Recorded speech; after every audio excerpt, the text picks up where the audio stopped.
Okay, welcome to Soul Studio Remote. It's Leslie. I'm very excited to be here with you on the internet instead of in the studio, though excited to see you back in the studio. Today, we're going to go over the various things you need to think about if you're trying to draw a face with Never mind. Let's start over. We're going to go over the proportions of the face. So you can draw faces any way you want. I think all the faces that come out of Soul Studio are really cool and really exciting. But if you're a person who wants to have a better understanding of how big the features of the face are or how far away they should be from each other to make them look more realistic, this tutorial is for you. Okay, so the first thing you're going to do is draw an oval. Pretty much any oval is okay. Don't worry about the shape of it too much because shapes of people's heads are all very different. The second thing you're going to do is get an idea of where about halfway down the oval is. A lot of people think that your eyes are way up here, like on the top of the oval, but they're actually about halfway. So I'm going to get an idea of where halfway is on this oval. The other thing to remember about the eyes is how wide they are and how far apart they are. The rule of thumb for that is that the head is about 5 eyes wide. That means there's a shape about the size of an eyeball in between your 2 eyeballs, and then another shape the size of an eyeball on either side of them. So I'm just going to eyeball it this time. Ha! You like my pun? So I'm about halfway down, and I'm making sure that I have some space on either side of my eyeballs. As you can see, I don't have perfectly even spaces in all of these 5 increments that I talked about, but that's okay. I'm making a special drawing that's for me and fun and beautiful. So your eyes can just be little football shapes. They could just be circles, whatever you want. I drew them this kind of wobbly oval shape because I know that they have a little bit of shape to them. And I also put eyelids over mine. But as you can see, as before, they're about halfway up the head. And the head, I'm making it about 5 eyes wide when I draw these. Okay, another thing to remember about the eyes is there's the cornea, meaning the colored part, and the pupil. It's very rare that you would see someone's entire cornea all the way around. Even if you open your eyelids as far as you possibly could to look terrifying and scary, you probably wouldn't be able to show someone all the way around your cornea. So you want to hide part of it. So I'm letting it go underneath the eyelids, the top and the bottom, like that. Although the pupil, it's pretty easy to be able to see the whole pupil. So maybe I'll draw that. Okay. Now, I'm going to go about halfway from that mark, where the eyes are, to the chin. So halfway from the halfway mark to the bottom is about where the nose is going to end. So, to draw the nose, I need to remember that I'm coming about halfway down again. The second thing I need to remember, just like the eyes, is how wide it is.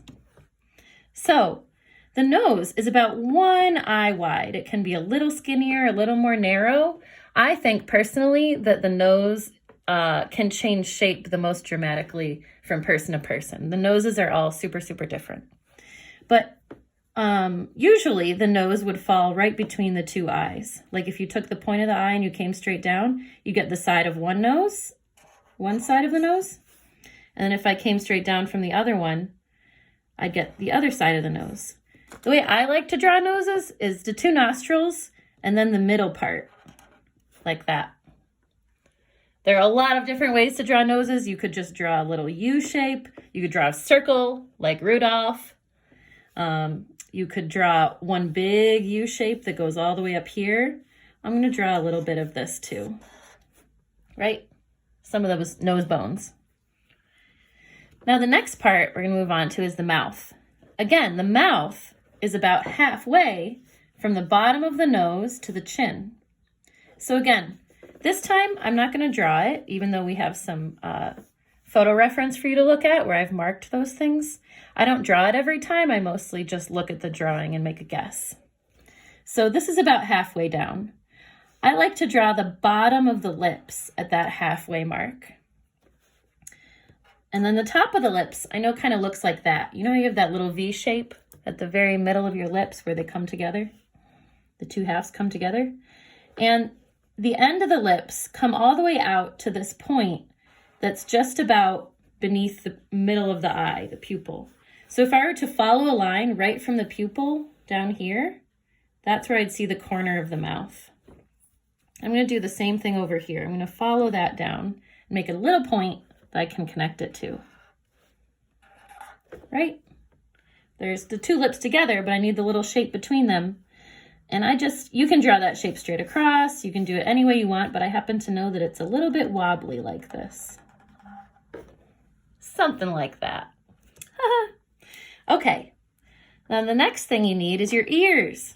It's easy to forget the ears. I also happen to know that the ears tend to end up here next to the corner of the eye, somewhere around there, and then at the bottom of the nose. So that's kind of the range I'm looking for how big I want them to be. And an ear, when you're looking at it sideways, is pretty simple. I know that when you look straight at somebody's ear, when you're looking at the side of their head, it's really complicated. But on the side of the head, it can be just this simple little shape like this. And people's ears, of course, are bigger and smaller. I happen to have very tiny ears, but I drew these ones more normal sized. So there's one, and there's the other one.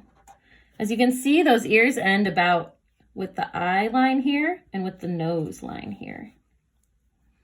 Now, we've done pretty much all the parts of the face, but the last thing we need for this head is hair.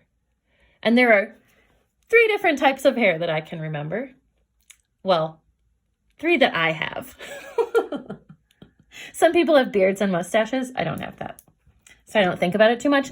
But if you think about beards and mustaches, please include them at this step.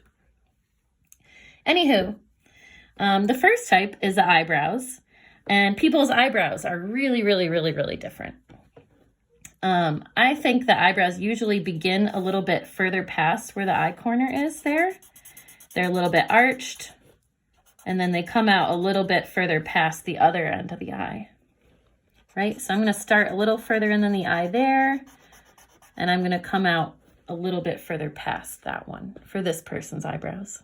But again, eyebrows are all kinds of things. Some people just have like a tiny little line. Some people have a giant eyebrow that goes all the way across with no break in the middle. Any kind of eyebrow you want. Now, the last thing is the hairline. People's hairlines are all different, of course, but I like to make my hairline not really further than halfway between the top of the head and the eyes, but somewhere around there. So this person, I'm going to give them a part in their hair right here. And then I'm going to imagine their hairline is right about here. It kind of makes rooms for their eyes, and it makes a little dip for their sideburns, and then it tucks behind their ear, right? Same thing on this side. I want to make some room for the eyes and then tuck behind the ear. And this being the top of this person's skull is what the hair is sitting on top of. So I know that it's going to be a little bit higher than that. I'm going to make a big hair shape. There we go. That comes out from their part, the way they part their hair. This person has longer hair, right? And if I want, I can draw a little more texture into that hair. You can draw where the hairs are kind of coming out of and where they're going. If she's got a little wave in her hair, I might draw it like there. Same thing over here. Coming straight out of that part, maybe I'll give her a little wave. Something like that. Now we did eyebrows. We did the hair on the head, but I forgot eyelashes. I'm going to get top eyelashes for this person. And usually people have these bottom eyelashes that are a little bit smaller. Teeny tiny. Okay, now I'm satisfied. This is a face.